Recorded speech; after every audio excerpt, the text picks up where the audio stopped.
Hey everybody, Steve here once again, and driving along just locally here in Kansas City today, dropping off kids at school.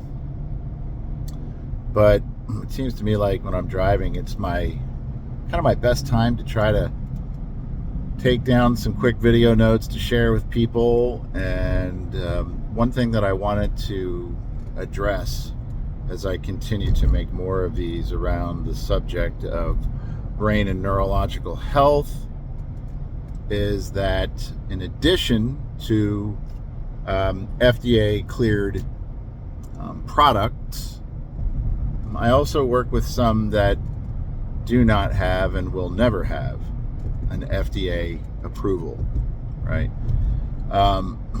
That's more consistent with the nutrient world or the nutraceutical world or the supplementation world.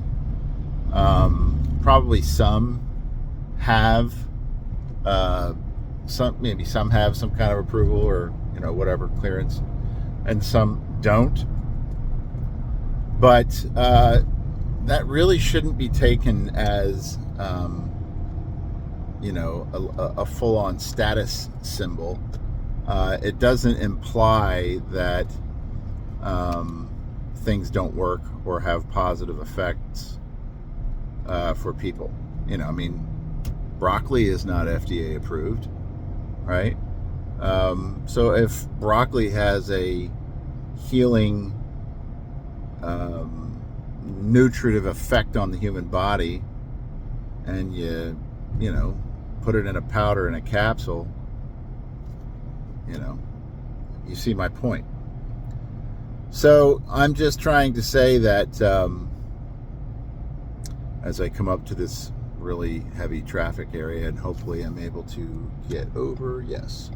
I'm just asking people to keep an open mind about some products that support brain health, undoubtedly, and that with consistent use show effects and changes, say where we might use our WAVI EEG platform on a before and after, like a pre-post screening. So for instance, in another area, I've done WAVI EEG screenings to look at the brain physiology of a given person or patient. I'm not doing this as a practitioner. I'm obviously not a doctor, but we do provide that for practitioners, where we provide the screening and then kind of do a review of the report.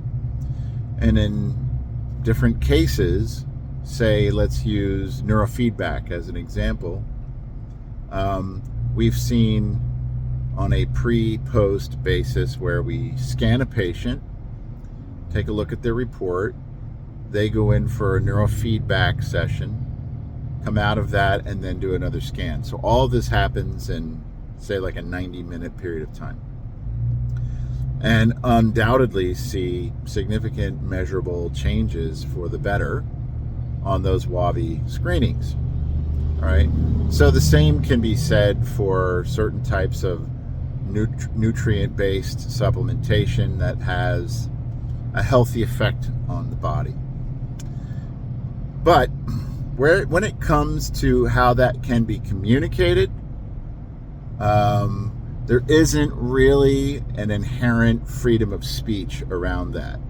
I'm not going to mince words. There's just not a freedom of speech about that. I'm not talking about having the ability to make false claims, etc. That's obviously not in my not within my interest.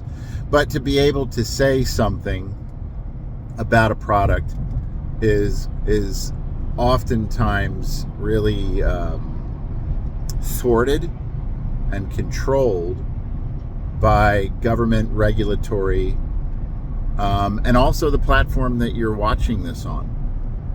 Right? So there's different regulatory bodies that don't want to hear or don't want me or other people to be able to say, hey, X equals Y. Okay, they don't want that, and so I'm making that hopefully painfully obvious and clear, because as I go on and try to describe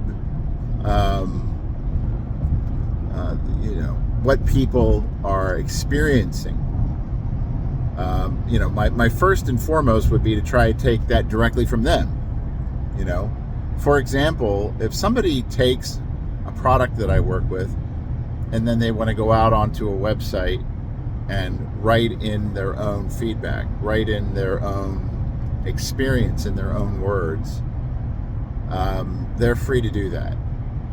I am not free to then retell their story on other platforms. I can refer to their own written words, provided that they're the ones who wrote it. And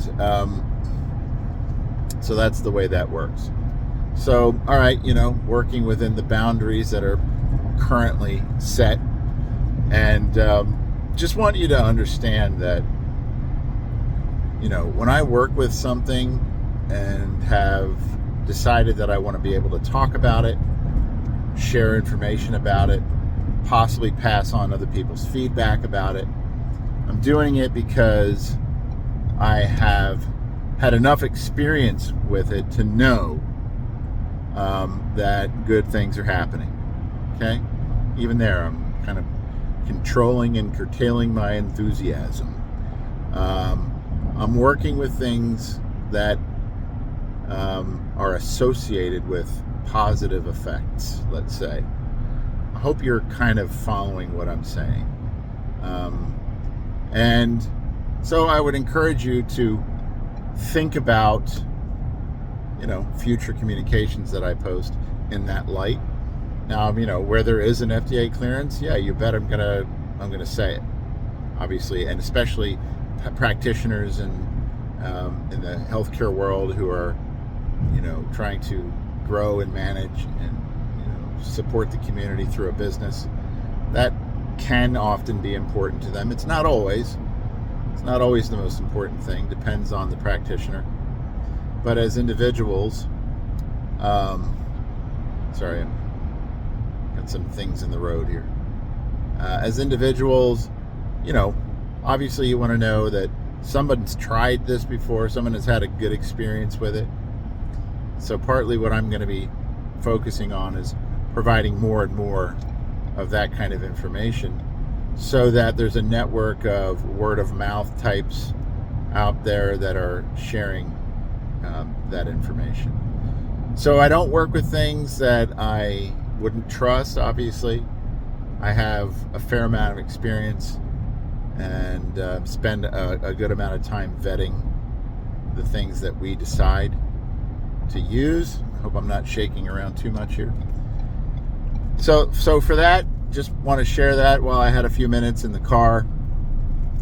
I appreciate you watching and listening, and I am trying to work on the subscription side of things now. So if you would like to subscribe, you know how to do it. Hit the right button, like, share, all that good stuff. And we will see you again. I appreciate your time. Have a good day.